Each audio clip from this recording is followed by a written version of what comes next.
Hello, and today we'll be playing Violent Memoir. So in the first video we got to meet all the new characters, and I decided to go with Oscar for now. So I'll get to the other two characters later this year, but for now I'm just doing Oscar, so go ahead and continue.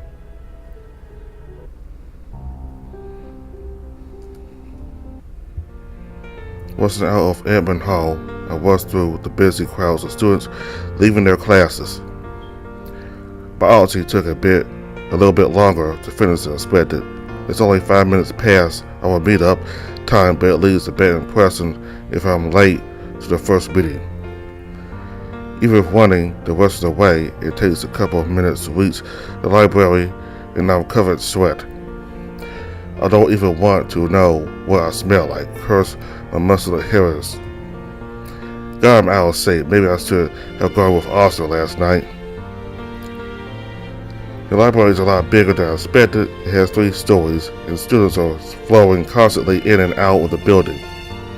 It takes me a while to realize that the study area is on the next floor. Upon reaching the second floor, I'm overwhelmed by just how many students there are. There's got to be at least 20 tables, and almost all of them are occupied.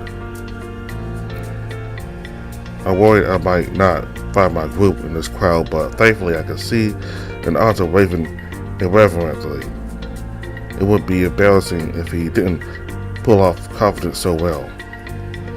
I'm lucky I'm already acquainted with Oscar. Having to find a group of people I don't know would be much harder. Walking closer to the table, I'm surprised by the number of people I recognize. Honestly, there's Oscar with his giant smile, even bigger than normal. He looks exceptionally excited about something. I'm not sure if it's from being in a group or from me arriving. The thought of the latter does make my ears burn. He's wearing a different outfit this time. Instead of his lax button-up shirt, he's now wearing a sea green tank top covered in different shapes and colors. It's definitely a more distinct look than his previous shirt. I didn't recognize how muscular his arms were. Guess that makes sense considering how excited he was to swim. I knew he was fit, I just didn't know he was this level of jock. Catching myself gawking, I quickly make my way towards the free spot next to the possum. My attention is still caught on Oscar as he moves. Stretching his arms above his head, he pushes the chair away from the table and lifts himself off the seat with the strength of his tail. As he slides down the back of the chair, however, the back of his tank top snags on the top of the backrest, causing it to lift up slowly.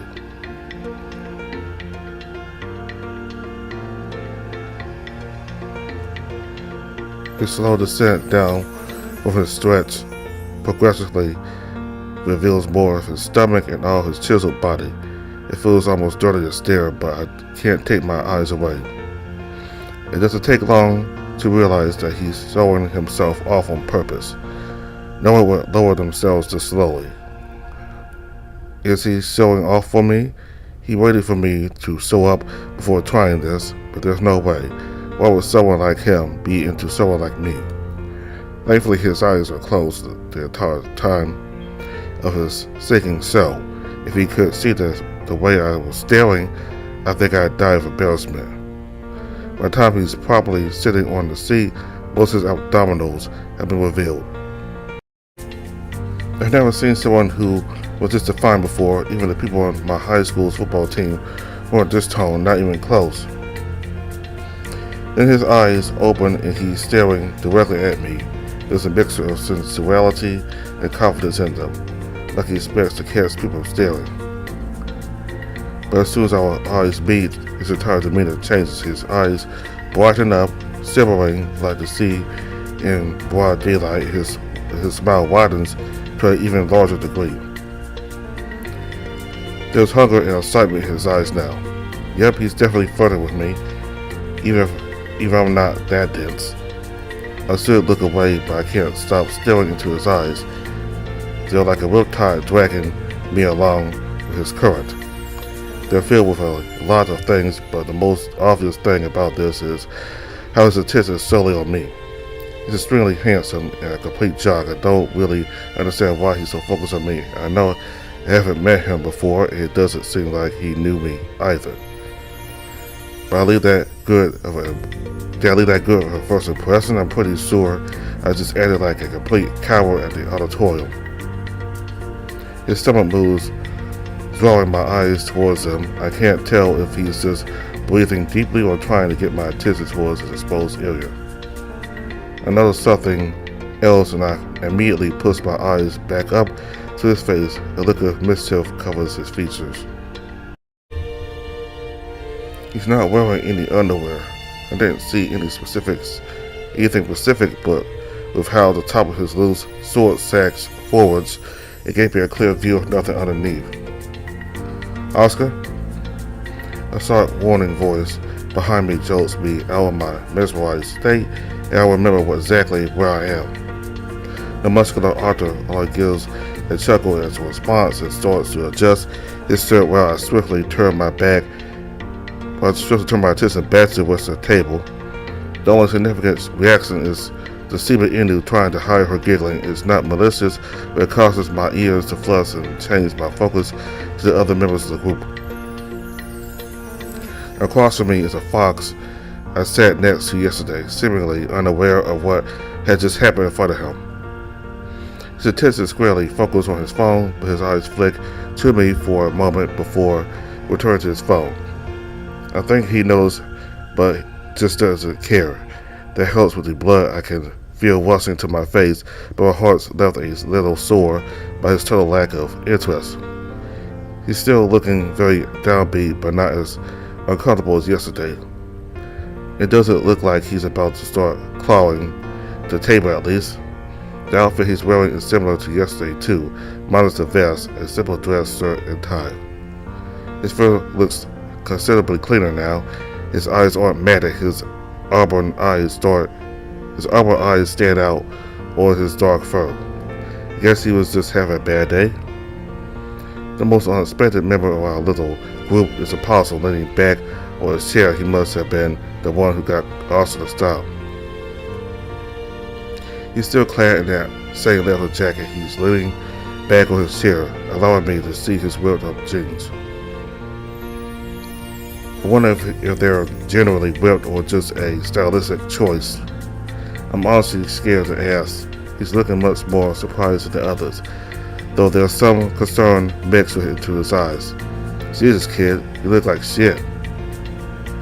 You look like you crawled out of a dumpster from a trailer park, so I don't think you have room to judge. The apostle's expression turns to one of confusion as the Valpine's remark. His attention immediately diverts over to him. A little bit of sadness is poking through the heart, sure, but mostly just confusion at the sudden attack. By the way his ears are lowered, I think that comment stung. Anyway, an unfamiliar woman's voice catches my attention, and I turn to who I can only assume is Lily, standing in front of her chair with her hands clasped in front of her chest. I had completely forgotten she was there. The others are more eccentric characters.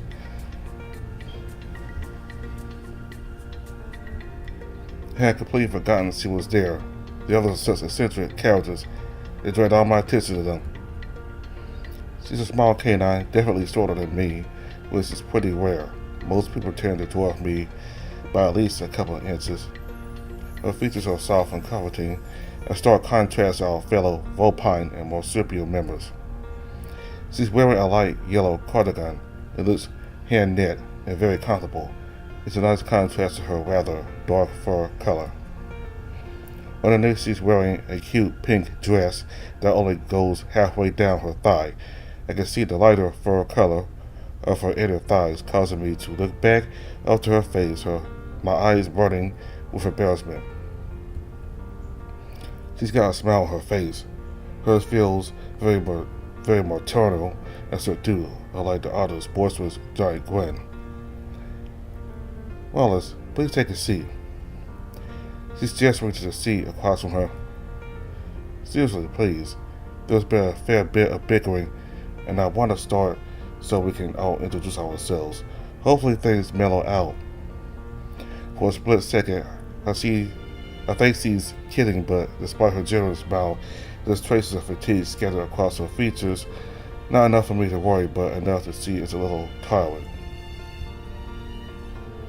I quickly take my seat, not wanting to hold her up, and before anyone else can say anything else, Lily continues. Oh, as you can probably guess, I'm Lily Rose. Yes, it's a weird name. No, I'm not from a family of florists. She gets a light chuckle at her own joke. It's a warm laugh that causes my lips to twist into a grin. It's so contagious. We've already introduced ourselves while we were waiting, so I'll just introduce you to them now. She gestures over to her right, towards the out of place marsupial. This is S. A sudden glare in her direction forces her to cut herself off, though she brushes it off with a laugh pretty fast. I mean, this is Lee Scott. He's rather quiet, from what I can tell. We ran into each other at yesterday's lecture. Almost literally, I might add. Lily is looking at us with an inquisitive expression, obviously curious. Lee, on the other hand, has his eyes closed and he's shaking his head, but I can see the corners of his mouth curving up just a little bit. Yeah, I kind of almost tripped over and he caught me. He even saved my laptop. I put up my laptop bag for emphasis, trying to ignore the unimpressed looks I know I'm getting. It would have smashed everywhere if it wasn't for him. Also, it wouldn't have smashed if you looked where you were going. I shifted towards the Volpine. He shuffles uncomfortably in his seat. He sneers, but is not directed at us. His attention firmly on the table. Sorry. Lay, who has been silent this whole conversation, finally speaks up. Are you doing all right, kid? Not hurting anyone. You still had a rather hard thump against me. I'm fine. It's not like I smacked it to the ground. You really saved me there. I'm still pretty hard. Had to check. For a second, I think he's trying to show off or keep up some kind of badass facade, but his face looks serious. I can't tell if that makes me worried or curious. Can I check? The smooth, familiar voice of the author from yesterday asks next to me, and I nearly let out a sigh. He's been flirting with me so far, but this is rather shameless. Expecting a teasing or lecherous expression on the author, I'm left agape by the genuine curiosity across his face. He's already leaning across the table, his excitement palpable. There doesn't seem to be any of that playful flirtiness in his body language until he notices me examining him. Then his eyes flick over to me and give me a wink. Doesn't seem like he's too interested in the other guys. I'm not sure if that makes me happy or embarrassed. Being flirted with is not something I'm used to. Is this even flirting, or is he playing with me? What he was doing before was pretty obvious, especially that stunt at the table. There's no real explaining that one away. Okay, boys, we're getting a little off topic. Even if watching you guys is fun. Now Lily's wearing an even larger smile than before. It doesn't rival the others, but she looks happier now that we're getting along better. Well, the guy next to you is. We've met. Brought it to this guy at the class. He almost ran right into me too. You make it sound like an accident. You waited outside for me. You were pretty out of it when I found you by the doors. Nothing wrong with checking up on you, is there? Well, no, I guess there isn't. Thanks for looking out for me. I'm not gonna bring up how I'm almost certain he's been flirting with me constantly since we met. I think he genuinely wants to be friends, not just with me, but with everyone. He's just especially enamored with me for some reason. Nah, don't think anything of it, man. No need to take it so seriously. These outgoing personalities really not something I'm used to dealing with so often, especially when it's directed towards me. There's something captivating about him. He's so bursting with charisma, it's hard to not smile along with him. Though you should probably take me up on my offer to swim next time. Might help build up your stamina. Is that a double entendre? I honestly can't tell with him. Yeah, he's messing with my head. Careful, you're going to overheat him. My eyes snap over to Lee, and I'm suddenly very aware of how hot my ears are. The possum is easily able to see exactly what the otter was doing. I'm fine, I'm just a bit embarrassed. Glancing up at Oscar, he's looking rather proud of himself. Once again, I'm left in a confusing spot of it, of if his teasing is supposed to be genuine flirting or just playful ribbing. You look like a tomato. I can even see you blush through your fur. I'm not used to attention, okay? People don't tend to really approach me often or are that affectionate in public. You call that affection. I wish people would annoy me less. Are you always this much of a downer? You sound like someone just killed your pet. Sorry, not all of us have the brains of a peanut and can be satisfied with flashing lights. Hey, that's a little. Well, I'm cut off this time by Oscar's laughter. He doesn't look upset with what was said at all. In fact, he's still got that massive smile on his face. He's not wrong. I do love a good light show. Reminds me I haven't been to a club in ages. The fox looks somewhat surprised by this, not upset. In fact, he looks relieved. What's going on with him? Lily and Lay are looking at the two of them with a mix of confusion and concern. Sorry, yesterday was a bit of a rough day. I didn't get a lot of sleep last night. I don't mean anything by it. When I insult you, I mean. I'm just a bit of an ass and say things without thinking. What? I think they're pretty funny. I don't mind. I wonder for a second if he's kidding, but then I remember just how insanely positive he is. I don't even need to check his face to see if he's being genuine. I've heard worse. I glanced over to the possum with a furrow to my brow. The memory of his crestfallen ears after what the fox said to him earlier still fresh in my mind. He seems to notice my confused glare and looks back with his own confused expression before quickly shifting back to his calm stoicism. That was more of our sock. It was pretty sudden. I've been called much worse. His face is pretty neutral and hides his feelings well, but I could see the innards of his ears turning a darker shade of pink. I guess when you have such large ears, you can only hide so much. He's got such a scary appearance, but he doesn't feel threatening anymore. When you see someone blush, it's hard to be as scared of them as I used to be. The others look pretty confused at that comment, but before they can get back into it, Lily barges back into the conversation. And this way, we're gonna be here all day with introductions. Lastly, we have our last member. He's Lucas, right? I'm so surprised at my guess. It's different to see him so soft. The way his ears point straight up is kind of cute. How do you know that? Well, I kind of know everyone else's name now, so only Lucas is left for you. All of them were read out in class. You're the only one left. Oh, right. He goes right back to pouting, now looking away from the group. He's definitely an interesting character. We kind of sat next to each other in class, I mean. I remember, don't worry, you were pretty nosy. A grimace covers my face, contorting all my features. I really pushed my nose somewhere it didn't belong yesterday. I should have just left him alone. He seemed to notice this, and his ears pressed flat against his head, not the reaction I'd been expecting. Damn it, I'm sorry. You were just helping, and I bit your hair off.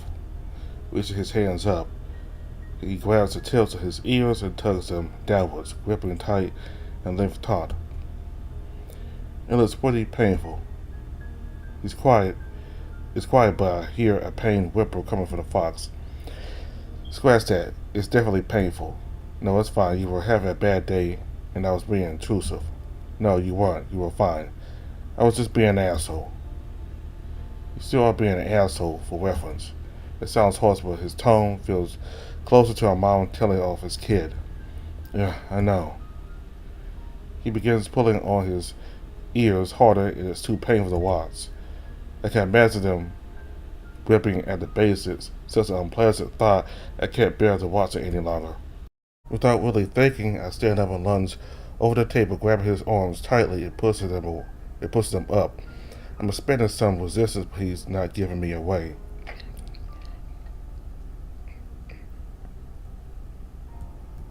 Without really thinking, I stand up and lunge over the table, grabbing his arms tightly and pushing them up. I'm expecting some resistance, but he's not giving me any.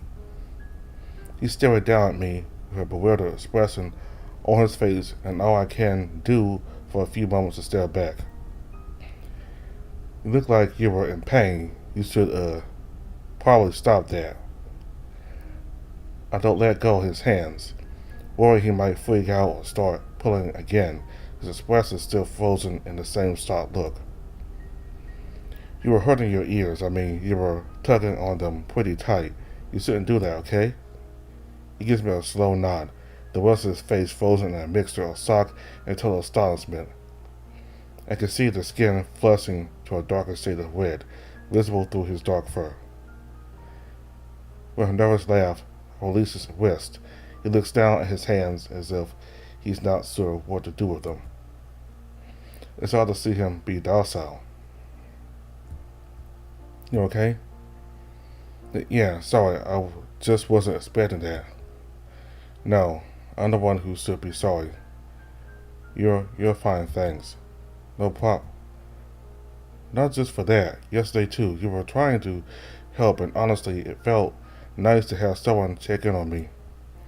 The smile he gives me causes my ears to burn alongside the fox's, and now I'm hyper aware of how I'm laying across the table in a busy library.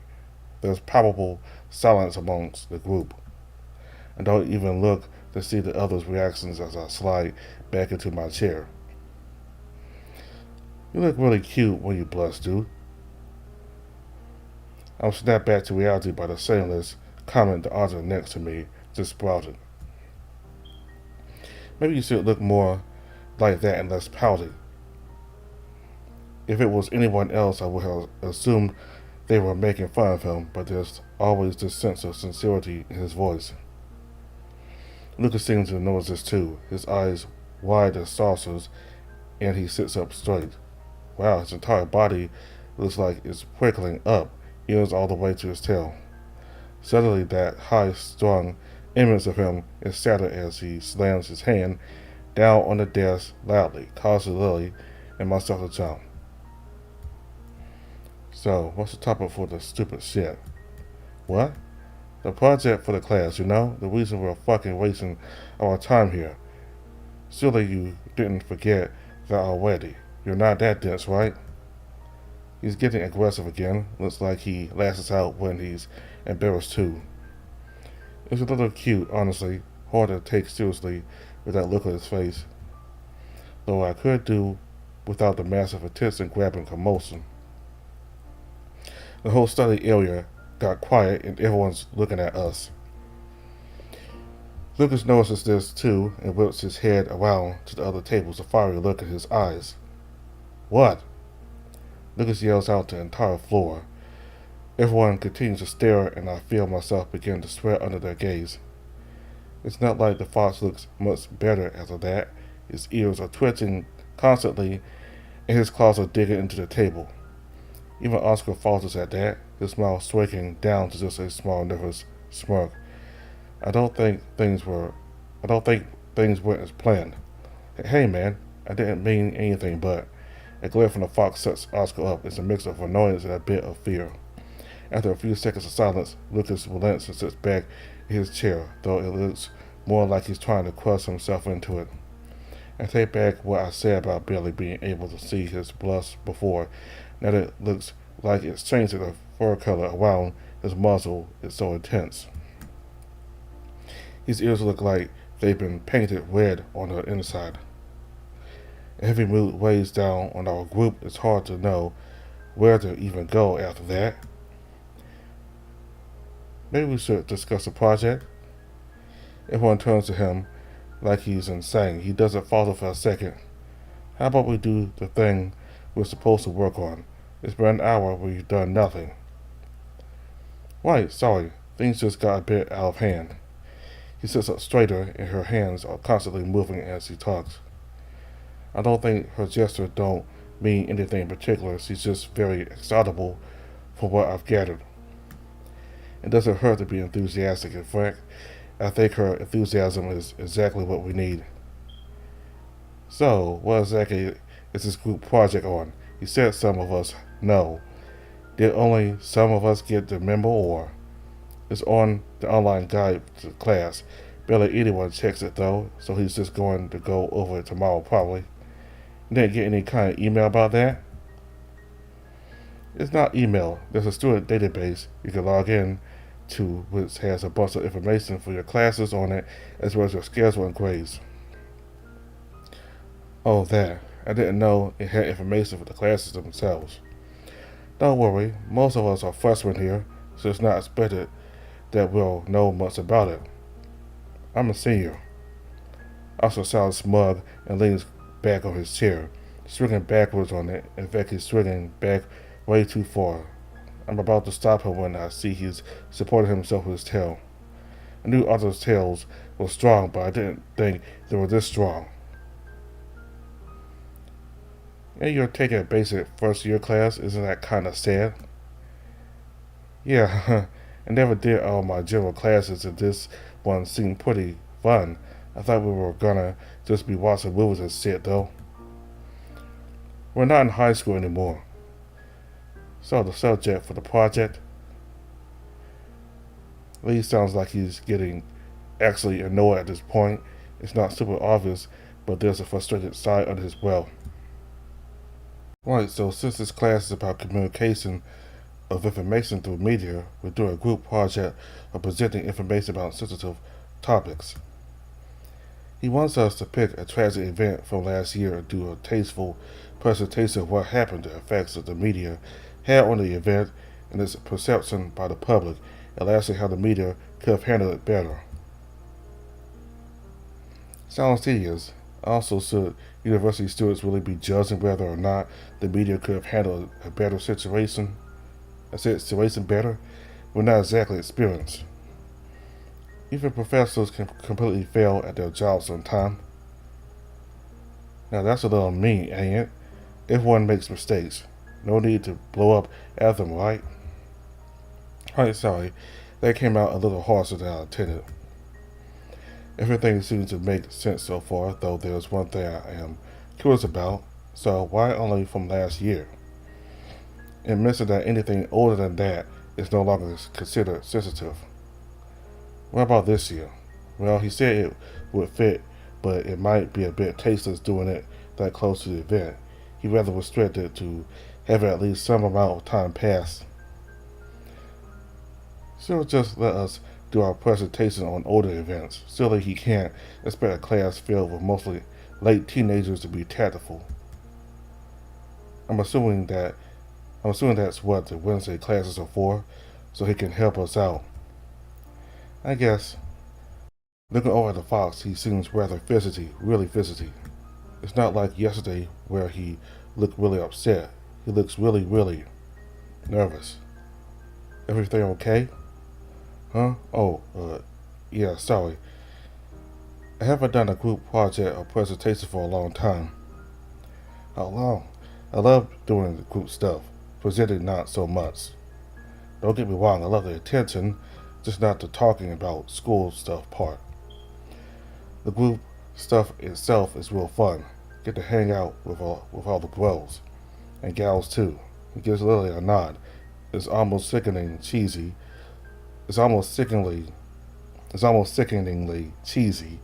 but she seems to enjoy it. She has this bright smile on her face and giggles a bit too. In a group of boys and it takes this long for me to get some attention, looks like college guys, we are more mature. How long is a long time? Normally happens right when there are what? No, I mean for Lucas's group presentations. Oh. For a second I worry I might have made her upset, but when I look at her, she's got a bit of a smile on her face and she's silently giggling. I glance over at Lucas and he's squirming in his seat uncomfortably, trying to avoid looking at any of us. 6 if we don't count this year. What, you haven't done one since middle school? Yeah. How? I got homeschooled for most of high school. What about the rest of college? You don't exactly seem like a freshman. I just avoided classes which had them. But not this one. Lee's deep voice stalls me. He's much too quiet for a guy of his presence. He's got a rather curious look on his face, and it's only now I notice he's not.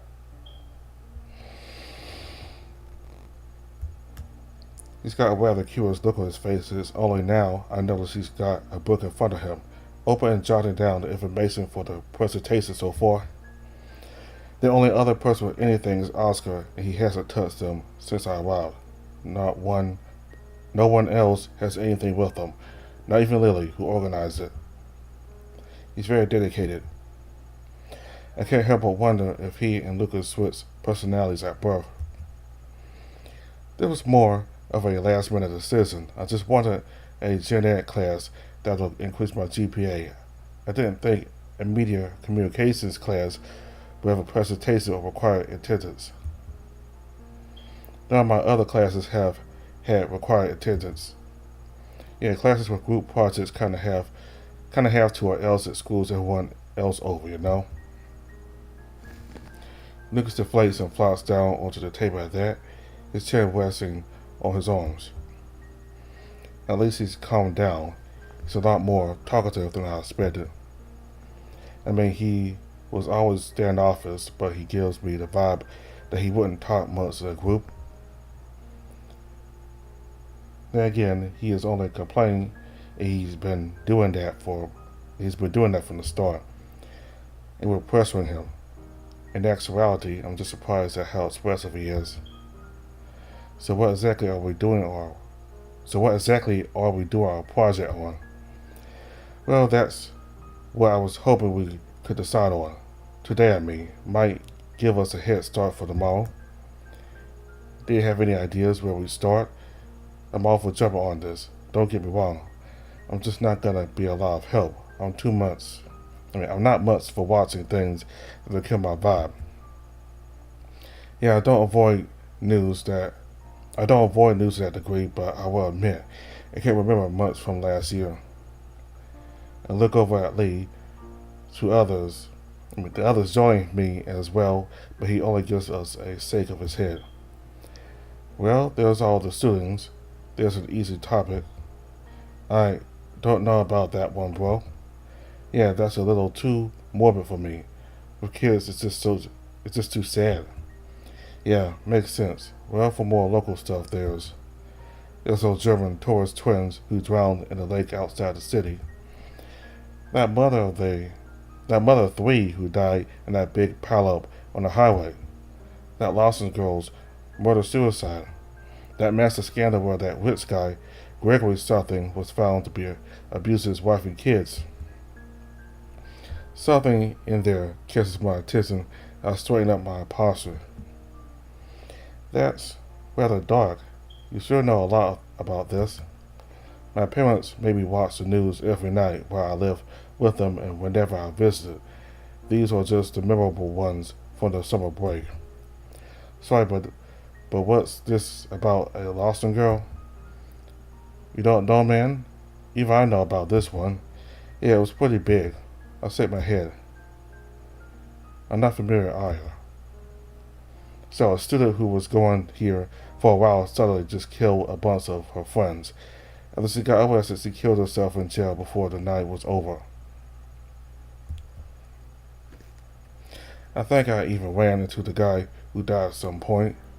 He was on the football team, but he used the gym here instead of the one near the football field. It was more my sophomore year here. It was all over the news. My apartment building got locked down, and everyone was questioned. Apparently, she lived there. Your apartment? Yeah, Uniplex is a bit up from campus on Lloyd Road. Oh, that's where I'm staying. Really? We must have missed each other. I bolted home as soon as I cleaned up.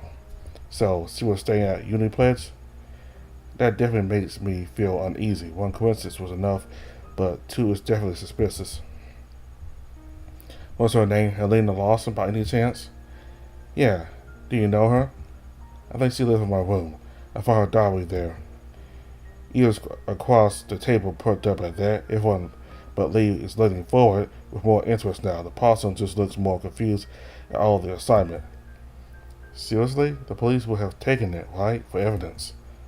Where was it? It was hidden under the nightstand. I guess they didn't check under the bottom drawer. How did you find it under the bottom drawer? His eyes kept flickering between me and the others, likely still confused at their enthusiasm, but he's at least joined the conversation again. I went to put my stuff in it, and it got stuck. I ended up pulling the whole thing out by accident. Working property on the first day? Maybe you belong in a flat. I can try and pull some strings to get you into mine. The look on his face is full of amusement, and that big grin's back on his face. It's very out of place for this morbid topic, but I think he's just a natural smiler. Even though the offer is a little tempting, I know his intentions aren't entirely pure. At least I think they aren't. Damn, I'm confusing myself now. It didn't break anything. It went back and fine. But I did find her diary. Do you have it with you? Right now, I mean? No, it's on my desk in my apartment. I didn't think I needed it.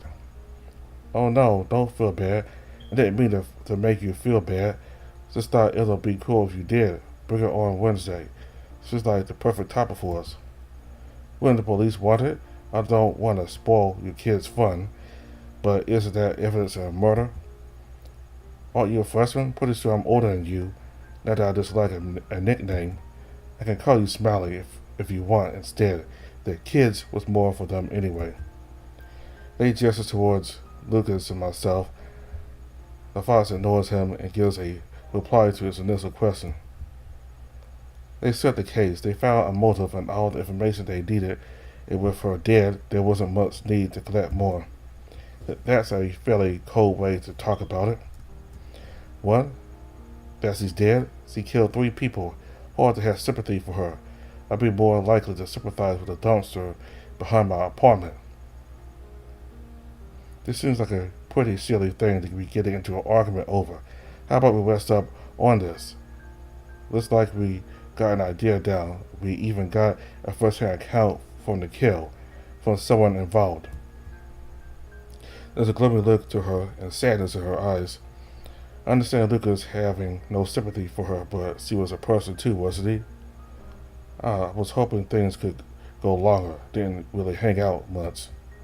When I did plan for us to get some food afterwards, the offer is still on the table if you guys want it. Hell yeah. We're all in. Let's go. Wait, meathead. You don't get to decide for all of us. Well, are there any objections from the crowd? Oscar doesn't seem willing to wait, though. He's already getting up and stretching, which makes me conscious at how long I've been sitting down for too. Follow me. I got a few hours before my sister will be home from school.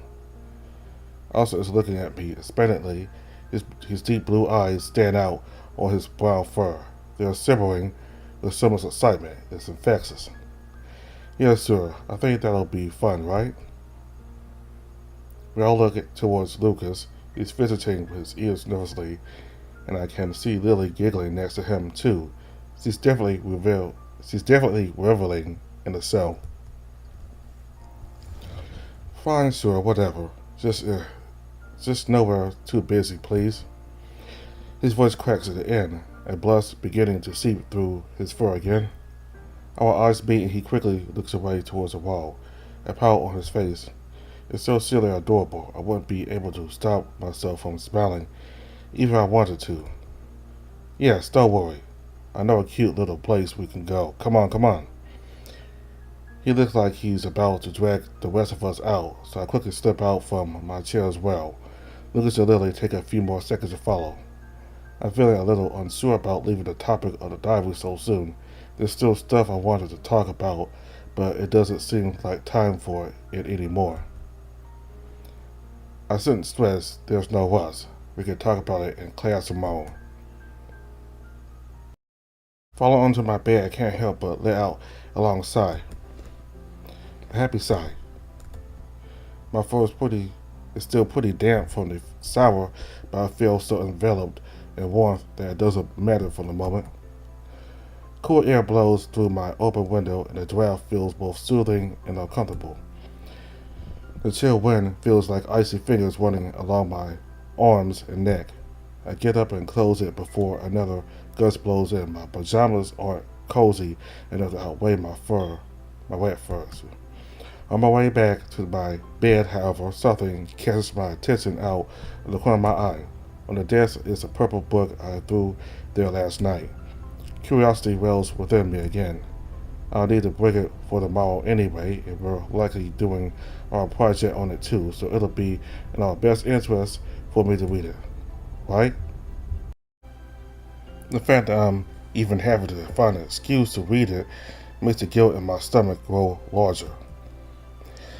This is someone else's private property, and I shouldn't read it without permission, but before I know it, though, I'm right next to the chair in front of the desk. I guess it couldn't hurt to get a bit of a heads up on what we're going to be working on. For my own sake and theirs. Here goes nothing.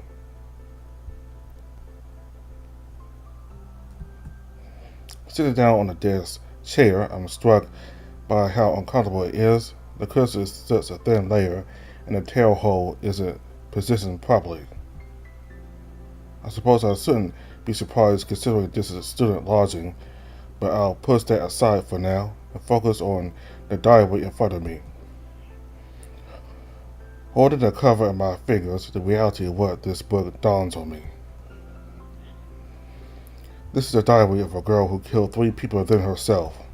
The murderer's diary. What will I even find in there? Sick thoughts of wanting to hurt people, a motive? Maybe it'll be completely normal. Honestly, that might actually be worse. I'm knocked out of my stupor by a text message on my phone. It's from Lily. We all exchanged our numbers during lunch. Yo, just wanted to remind you to bring the diary tomorrow. We will need it. I will. I just wanted to give it a bit of a read now. Cool. Let me know how it is later. Honestly, it's kind of scary. It's a diary from a dead girl who killed a bunch of people. It makes me feel kind of sick. Aw, sorry. If you're not feeling it, we can still read it together tomorrow. Might be easier then, right? No, I'll be fine. I just need to remember it's just a book. Okay, but feel free to text me or give me a call if you need someone, though. I will, thank you. Today was really fun. Fine, you know it. We should hang out as a group more. I know Ozzy will want to. I can't help but chuckle. Lily's really nice and gets along great with everyone. Talking to her is comforting. Even Lucas doesn't really lash out at her as much as the others. If we can convince Lucas and Lee to come as well, I'd love to join. I'll chat to him. It's 9 already, so I'm gonna head to bed. Night. Good night. I'll see you at class tomorrow. Feeling a little better, I slip the phone to my pocket. I know if I keep it out, I'm just gonna feel like distracting myself. With everything out of the way, I bring my focus back to the journal. It's a little less scary now, but it's definitely eerie. Putting those thoughts out of my mind, I open the cover. I'm greeted by a familiar message on the inside of the front cover.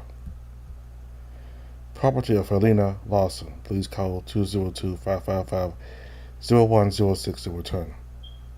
I'm almost tempted to try calling again, even though I know the number isn't active anymore. Moving on to the next page is surprisingly simple. Just a normal sheet of paper with writing on it.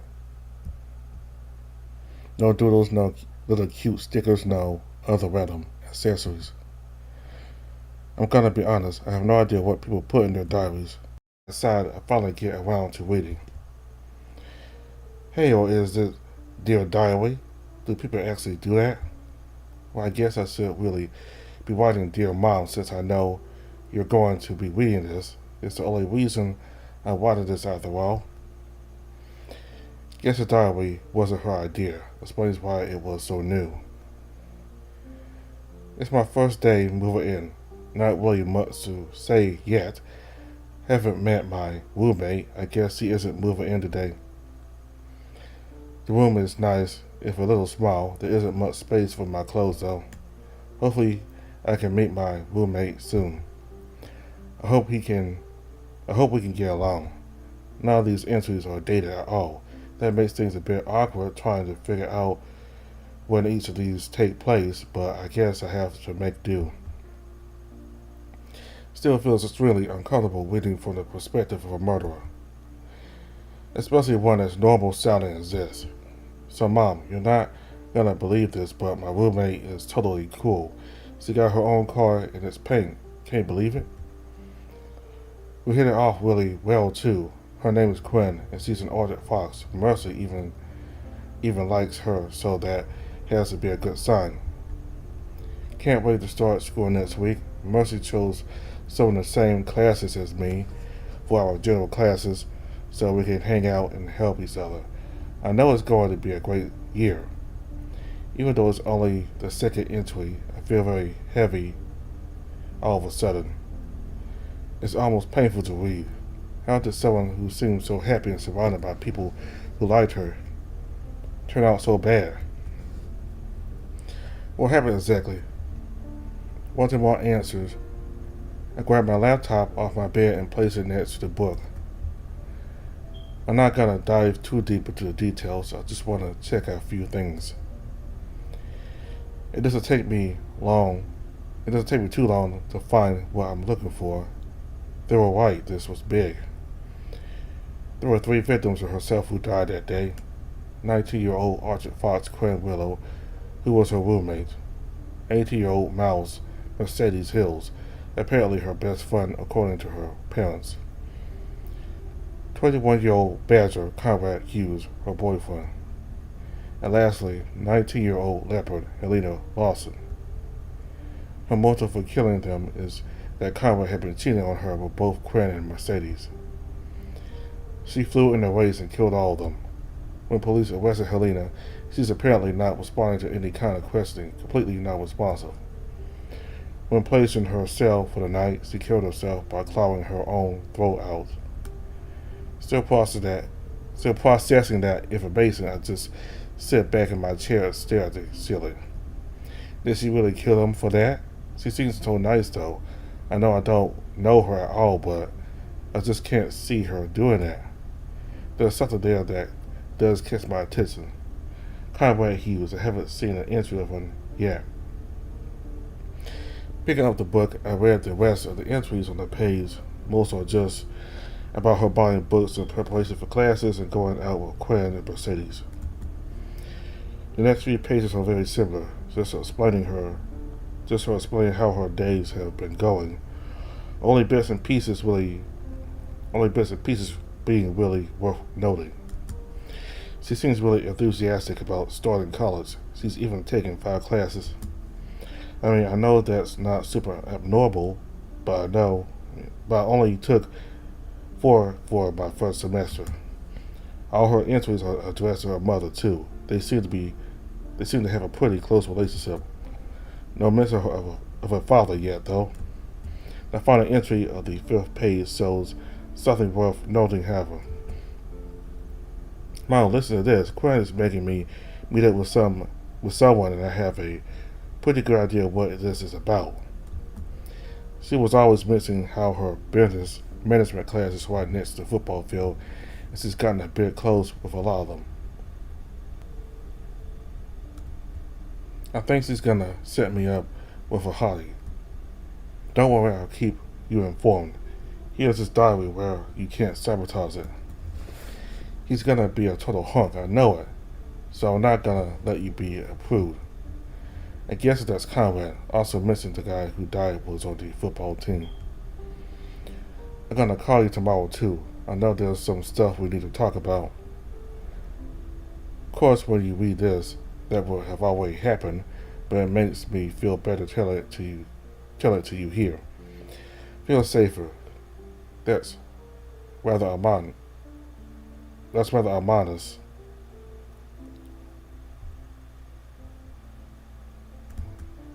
That's rather ominous. When I turn the page, however, I find something wrong. Or more accurately, I find something missing. There's a jagged bit of paper in the crest, and I can see the next page is missing. That's strange. What about the rest of the book? The not even bigger side, the remainder of the book is littered with missing pages. Despite having half of the book remaining, the writing just ends, and the page afterward is ripped out. Whatever her final entry was is gone. Flipping to the end, I can't find any other writing until the final page. At the bottom of the page is Helena's handwriting. Some things are too painful to remember. The ink on this page is smudged. I can only guess from her crying while writing. Little dots of stains across the whole page back up that theory.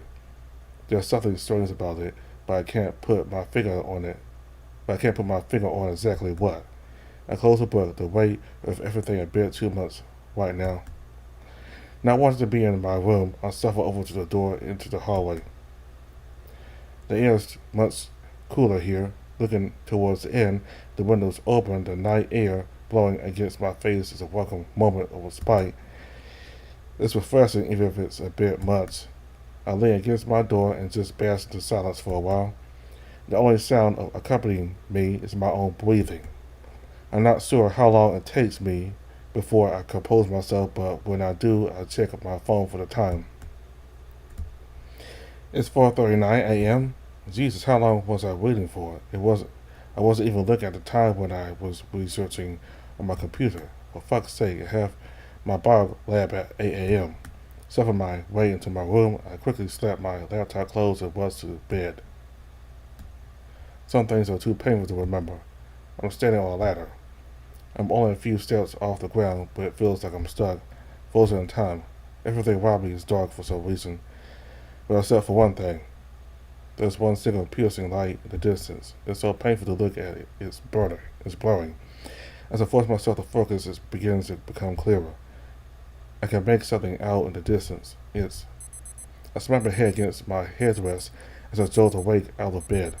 My heart is racing and I'm having issues focusing on what's around me. It takes me a couple of moments before I calm down and realize there's nothing wrong. A roar screams through my head and I curl up in pain. How am I even supposed to think with this stabbing headache? With a whimper, I close my eyes and slide my hand across my nightstand until I find my phone. The screen blindingly bright when I open my eyes. 7 a.m. Fucking hell, I only got 2 hours sleep. I give anything to go back to sleep, but I can't afford to miss classes that would leave a bad impression on my first week. Plus, labs have mandatory attendance. Stuck as I put my exhausted body out of bed and force myself to get ready for class. I nearly walk into the door as I push into the stairwell, barely being able to focus. My biology lab was a complete train wreck on my part. Thankfully, it was just an introductory class. It was mostly going over the curriculum and expectations for lab sessions. Wasn't paying the slightest attention. Hope that doesn't come back and bite me in the ass. I snuck in a small nap in the library, but my body still feels exhausted. My headache is mostly gone, replaced by a heavy blocking sensation. I just really want to go back and get some proper rest. The Wednesday session for my media class is in a different building than last time. It's on the lower floors of the arts building. Unlike the first lecture, which is in the fine arts building, I didn't even know there was a difference between the arts and fine arts. I'm glad the class was at 3 p.m. or else finding this would have been a mess. I wish the campus layout wasn't so confusing. Hey, fancy running into you here. Normally I would be extremely startled and jump, but I just don't have the energy today. Turning around, I see a familiar female canine. She has a white grin covering her face and she seems to be radiating energy. Hey Lily, how you doing? Wow, you look awful, are you okay? This is the second time someone has said that to me as I met up with them within 2 days. That doesn't answer my question. I'm fine, I just didn't sleep much last night. I was up almost all night reading and looking up stuff about Helena. That seems to have piqued her interest and she leans in closer. Did you find anything interesting? Not really. They're mostly just normal diary entries about her moving in and starting university. I'm only a few pages in though. Damn, I was hoping for something more substantial. There's some weird stuff about it though. A bunch of pages are missing. I guess he wanted to hide some entries. Let's save the rest for when we're with the group though. Give us all a little recap. That's basically all there was though. Well, did you put in a diary? We can read it together then. Yeah, it's in my laptop bag. Great, let's head in there. She grabs my arm and basically drags me from the bottom of the stairwell all the way down the corridor until we stop at one of the doors. Room 4. Apparently the floor below ground has rooms starting with 0.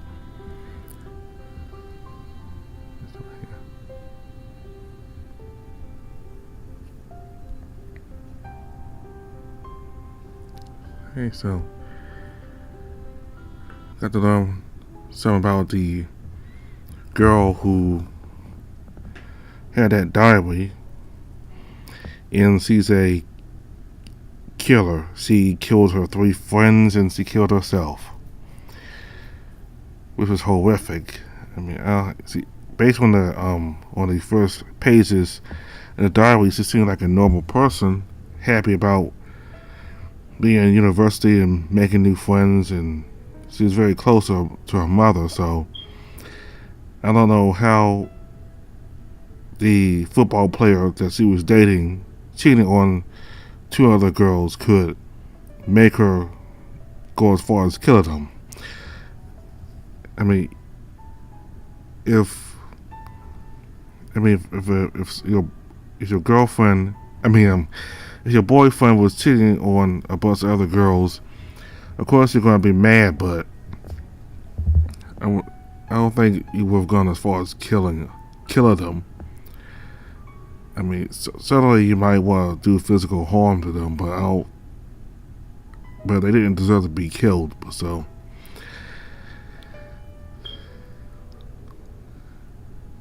there had to be something else that made her do that.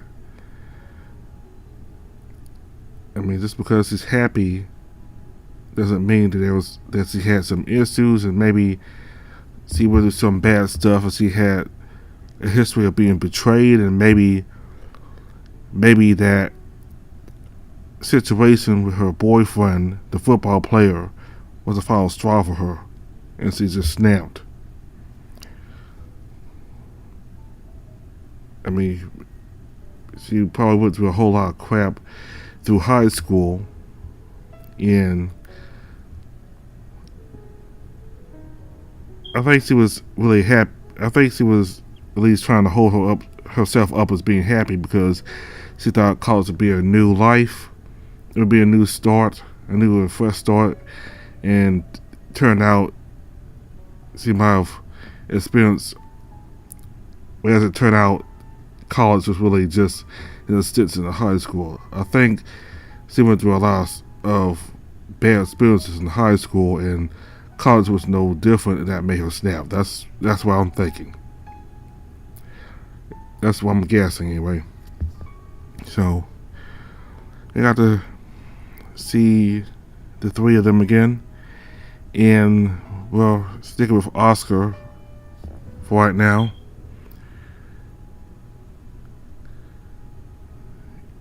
So about Oscar, he's very optimistic. He's always smiling, even when the fox, what's his name, insulted him, he didn't feel fazed by it at all, and he even thought he deserved it. So that's a good outlet to have from Oscar. So he's very optimistic, very friendly. Perhaps a little too friendly to me, but hey, there are not many people like him. Friendly people. I've never really experienced somebody like that before. But anyway, that's all I have for now. Thanks for watching. Goodbye.